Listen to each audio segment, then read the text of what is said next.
Hello and welcome to the Rabyd Atheist. I'm Rabyd, a former pastor turned atheist, now compassionate anti-theist. Welcome to my channel. Feel free to like or dislike the video as you see fit, so feel free to hit those buttons. Feel free to comment below, and I would appreciate it if you'd subscribe to the channel and hit your notification bell for more content as it is released. You're also free to share my videos as much as you like, because the purpose of this channel is educational in regards to atheist and deconversion issues and any issues related to those issues. A hearty shout out to the Rabyd Nation. Join the nation by hitting that subscribe button, and if you want to support the channel in a more tangible way, hit the join button. Your membership options that lead to citizenship in the Rabyd Nation will be presented to you. Today I'm going to continue on in my series called When God Kills, and this was a kind of subscriber suggested video talking about the whole story of Elijah, the bears, and the 42 kids. And I want to deal with this story because this is a clear case where God directly does kill somebody using the means at his disposal. But if you go to 2 Kings chapter 2 and go to the end of the chapter at verse 23 and 20 through 25, basically the account, you can read this text for yourself and stop the video, come back and read it and come back. But I'm going to relay the story in my own words a little bit here. But basically, if you look at the context, Elisha has taken over for Elijah. Elijah's gone up into heaven in the early part of the chapter. Elijah then, of course, asked for a double portion of the Spirit of God that was upon Elijah. And Elijah says, well, it's not for me to give, but, okay. And so, Elisha walks away. Elijah is one of the few people that is taken up into heaven, according to the stories, without actually dying. The other one is Enoch. But so you end up with Elijah coming down, and he, is starting and going on his way to Bethel. And there's a couple of things that happen. There's a group of people that come to him and say, hey, the waters are bitter here, and they're unclean. And, at Elisha's word, they become clean. And, a couple of cool things, I suppose, in the story. Elisha already doing his little magic tricks. But then we get to this story at the end of the chapter. And Elijah is on his way to Bethel, and in a town, 42 will deal with the subject of whether they were children or youth or whatever in a minute. Not that it makes a difference, in my opinion. They begin to tease Elisha because of his receding hairline. They're calling him old bald head. Maybe a little teasing about his age as well. So a little ageism, a little, being against somebody with a receding hairline. And so you're thinking, well, not a very nice thing for these kids to do. But Elisha apparently is so super sensitive about this, he turns to them and curses them in the name of the Lord. As a result of this curse, 2 bears come out and rip these 42 kids to shreds. And Elijah continues on his way to Bethel. This story, when I was a theist, this is one of the most difficult stories to defend, because I don't think people who believe get the full picture of what happened here. Okay? Now, first of all, the debate always considered, well, were these kids or were they teenagers?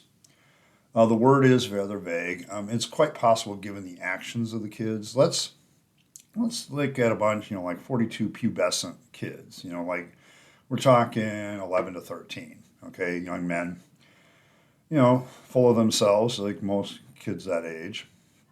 And so, but the question for me is, if they were little children or teenagers or whatever the hell, does it make a difference? Okay, and whether or not, because the issue here is God's justice. The issue is what kind of character of God are we getting here? Okay, this is another great example of how God is one of the most unpleasant characters in all of fiction, because he he defends people, and God doesn't seem to have the ability to have any kind of varying standard of justice. He doesn't seem to have, for an omniscient, omnipotent deity, he doesn't seem to have this list of various things that he could do that would be just as effective at stopping the teasing of these boys, allowing these boys to live, while at the same time Elisha gets vindicated. His only response, his only thing when somebody curses somebody, usually in this particular case, it's clear, is to kill them. Does it really make a difference? Because the issue here is how just is God? Okay, at this point, Israel has kings and stuff that are authorities that are doing the law and whatever, not other thing.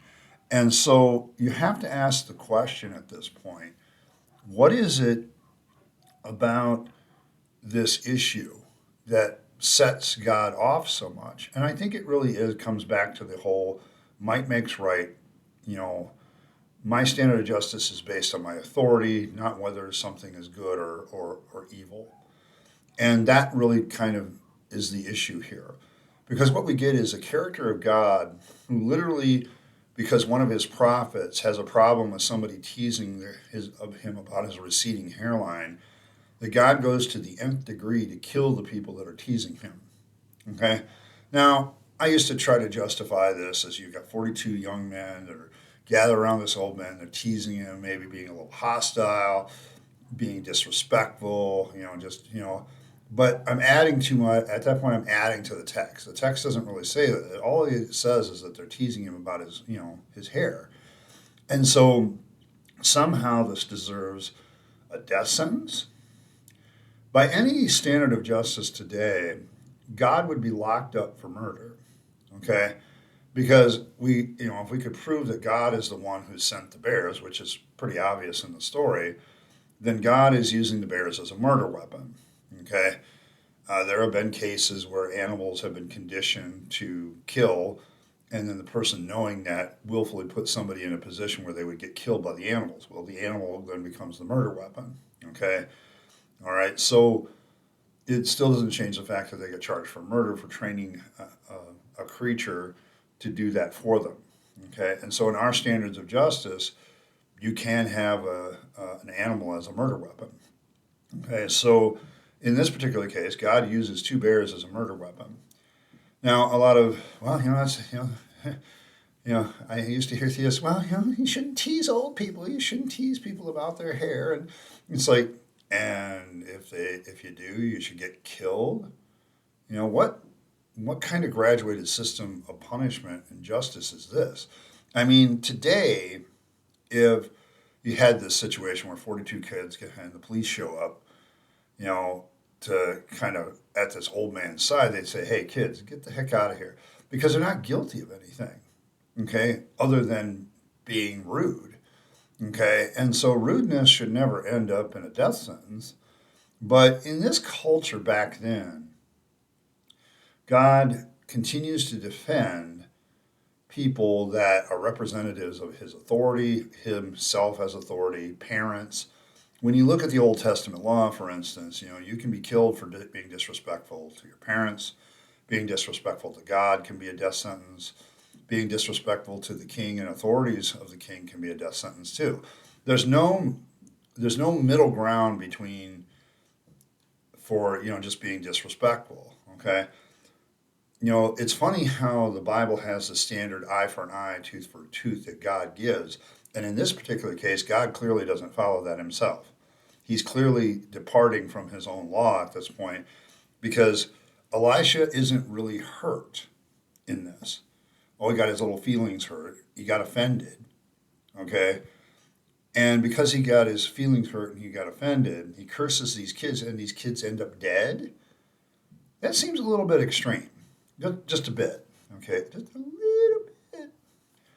Okay, and my problem with this passage when I was a theist is trying to explain it to people.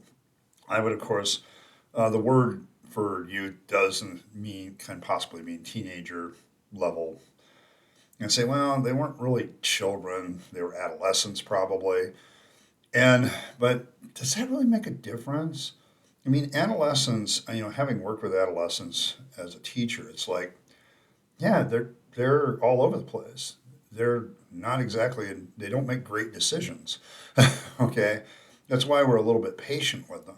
That's why we don't hold people accountable for the full extent of the law until they reach a certain age, depending on where your country of origin is.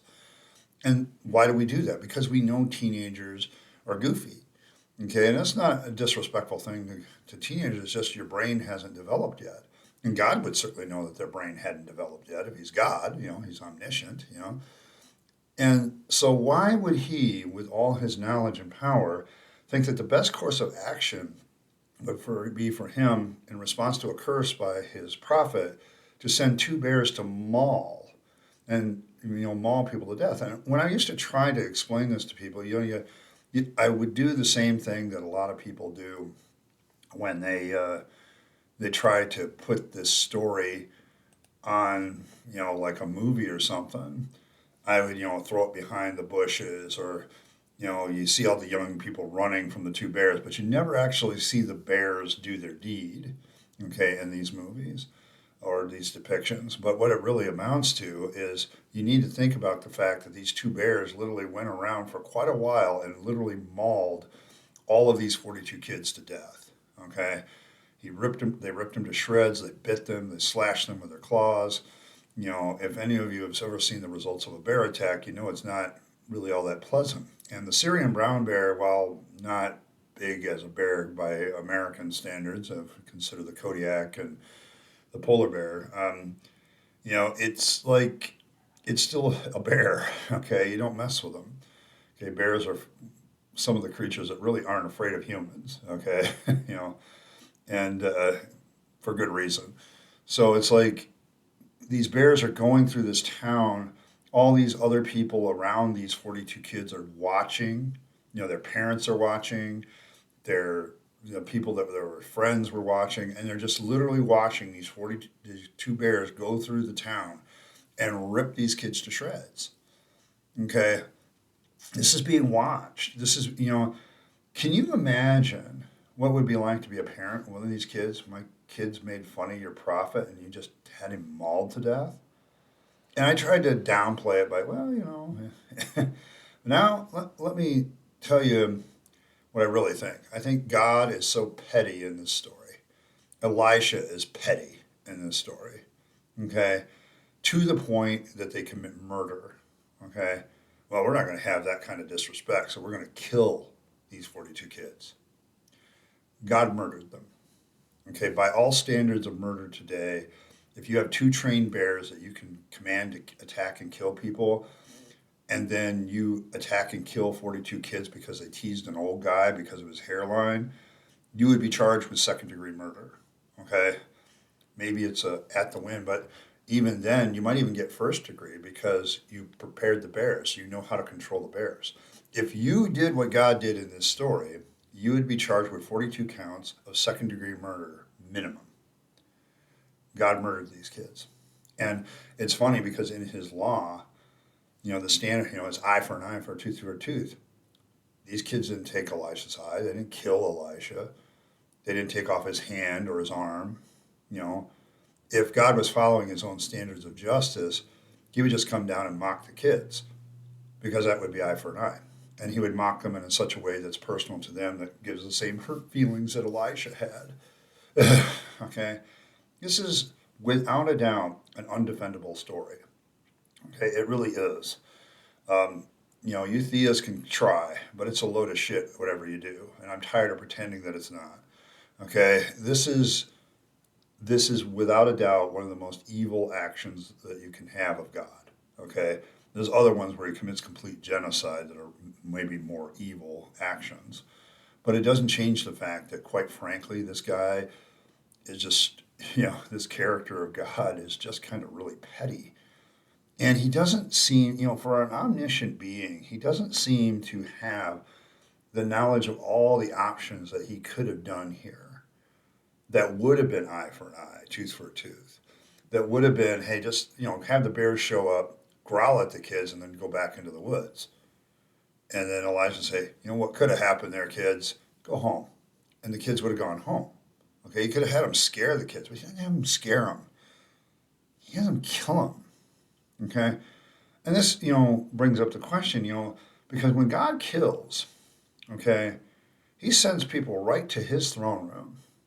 Okay, if you take the full Christian theology, these 42 kids went from living their life to ending up in the throne room of God, where God, because of their actions, because of their offenses against him, well, sorry, kids, you're going to hell now. See, that's the problem when God kills. People don't just, disappear. they go before him and he judges them. So not these kids, these 42 kids, get not only do they get this horrifying end at the hands of God, they end up in God's throne room where they're further condemned to an eternity burning in a lake of fire, depending on your theology, of course. What kind of justice is that for a simple insult about a receding hairline? Come on. There's no standard of justice you can use to justify this. There's no way, in any court of law today, God would be charged with 42 counts of second-degree murder. Okay, and Elisha would be considered an accomplice, okay, because he's the one that asked God to do it. He cursed them. I'm sorry, you can't defend this story. It's undefendable. This is a clear case of God committing 42 counts of murder, which he would be charged for and found guilty. Okay, this is the whole petty nature of the deity in the Old Testament, where he doesn't seem to have the ability to graduate his punishments. He doesn't have any kind of sense of how he can use these things into teachable moments. He doesn't, the character of Yahweh in the Old Testament is an evil POS. He really is. And it's just like, dude, take a chill pill, okay?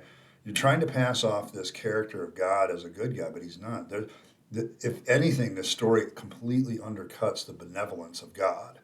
Okay, God isn't benevolent. God is just petty about his authority and power. He's an insecure individual, just like any ancient king back in those days would be insecure about their power. And because they're insecure of their power, they do atrocious actions to defend that power. And that's exactly what God's doing. He's trying to defend his prophet, his messenger. Don't mess with my messenger, don't tease them, or I will kill you, is what he's saying.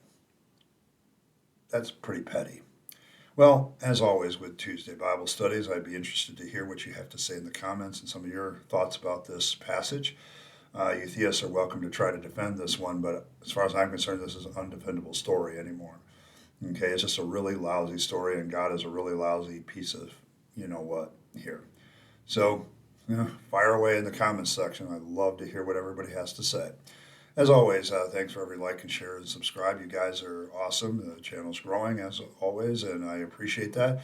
Thank you very much. Getting closer and closer to that 2,500K, 2.5K, we'll call it, goal of mine, and then we'll move on to the 5K goal. But we're getting very, very close, so thank you, everyone.